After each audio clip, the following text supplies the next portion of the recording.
নমস্কার। আজকে যে বিষয়টি নিয়ে আলোচনা করবো সেটা হচ্ছে সর্পদংশন বা স্নেক বাইট। আমরা সাধারণত ফণাহীন সাপ এবং ফণাযুক্ত সাপ এবং একটি রহস্যময় সাপ কালাজ, এই তিনটি ধরনের সাপের বিষয়ে আলোচনা করব। তাহলে সবার আগে আলোচনা করতে গিয়ে আমাদের জানতে হবে ফণাযুক্ত সাপ কী কী। দুটো ফণাযুক্ত সাপ আছে, একটি হচ্ছে কেউটে এবং হচ্ছে গোখুরো, এবং ফণাহীন সাপ কি চন্দ্রপড়া, এবং রহস্যময় সাপ হচ্ছে কালাজ। সাপের প্রধান খাবার কি ইঁদুর, সুতরাং সাপ সাধারণত ইঁদুর ধরতেই আসে। আপনার বাড়ির আশেপাশে যদি ইঁদুর থাকে বা ব্যাঙ থাকে সেগুলো ধরতেই সাপ আসবে, সুতরাং নোংরা করে রাখবেন না ঘরের আশেপাশে, যাতে আপনার আশেপাশে সাপ ফট করে না আসতে পারে। সাপ কামড়ের দুটো দাগ একদম মূল ধারণা, সুতরাং দ্রুত হাসপাতালে নিয়ে যাবেন। 24 ঘন্টার মধ্যে ভর্তি থাকতে হবে এবং তারপর ডাক্তারবাবুরা ব্যবস্থা অনুযায়ী ব্যবস্থা করবে কি করতে হবে। এবং মনে রাখতে হবে যে এখন নতুন একটি নিয়ম চালু আছে, তাকে আমরা বলি do it rights.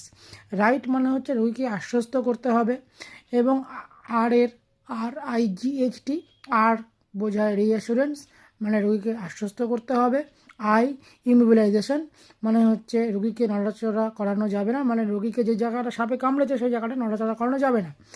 Go to the hospital, রোগীকে দ্রুত হাসপাতালে নিয়ে যেতে হবে। রাতে ডাক্তারবাবু যেখানে থাকেন এবং রোগীর ব্যবস্থা আছে সেখানে নিয়ে যেতে হবে। এবং টেল দ্য ডাক্তারবাবুকে বলতে হবে। কী কী বলতে হবে?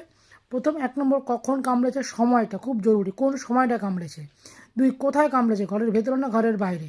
3, ব্যথা কেমন, জ্বলন চিরবিরে ব্যথা না ভয়ঙ্কর ব্যথা। এবং 4 নম্বর, সে কী করছিল। এবং দ্রুত হাসপাতালে নিয়ে যাওয়ার নিয়ম হচ্ছে মোটরসাইকেলের মাঝখানে রোগীকে বসাবেন এবং দুপাশে দুজন ধরে বসবেন, কারণ অনেক সময় হাসপাতাল থেকে অ্যাম্বুলেন্স আসবে, অনেক দেরি হয়ে যাবে। সাধারণত গোখুরো সাপের কামড়ে 10 থেকে 15 মিনিটের মধ্যে শরীর অবশ হয়ে আসে। চন্দ্রপড়া সাপ রাসেল ভাইপার, এবং এরা খাদ্যভাবে আক্রমণ করে। আক্রমণ মূলত হিমোটক্সিক হলে সামান্য পরিমাণে নিউরোটক্সিক থাকে।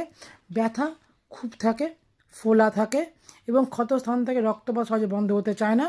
মাড়ি বা প্রস্রাবেও রক্ত দেখা যেতে পারে, বমি হতে পারে, কিডনি খারাপ হয়ে যেতে পারে, বিষের কারণে রক্তচাপ কমে যেতে পারে, হৃদস্পন্দন কমে যেতে পারে, কারো কারো ক্ষেত্রে মুখ ফুলে যায়, গুরুতর অবস্থা শ্বাসকষ্ট দেখা যেতে পারে, এবং কামড়ের জায়গায় ফোসকা দেখা যেতে পারে। এবং রহস্যময় সাপ যেটা ওকে বলছিলাম সেটা হচ্ছে কালাজ। এই কালাজ সাপকে আমরা বলি কমন ক্রেট। কামড়ানোর জায়গায় সাধারণত ব্যথা বা ফোলা থাকেই না, এবং এর কামড়ানোর ধরনও আলাদা। সুতরাং কামড়ানোর 24 থেকে 25 ঘন্টা পরে অনুভূত হয় কামড়েছে, তার আগে কিছু অনুভূত হয় না। নর্মাল সমস্যা নিয়ে আসে, ধরুন বমি হচ্ছে, পেটে ব্যথা হচ্ছে, মাথা ব্যথা হচ্ছে, এগুলো থাকে। অনেক সময় বুকের মাঝখানে ব্যথা করতে পারে বা বমি ভাব হতে পারে বা শ্বাসকষ্ট হতে পারে। অনেক সময় বুঝতেই পারে না, লক্ষণহীন বা সূক্ষ্ম অনুভূতি বা মশার কামড়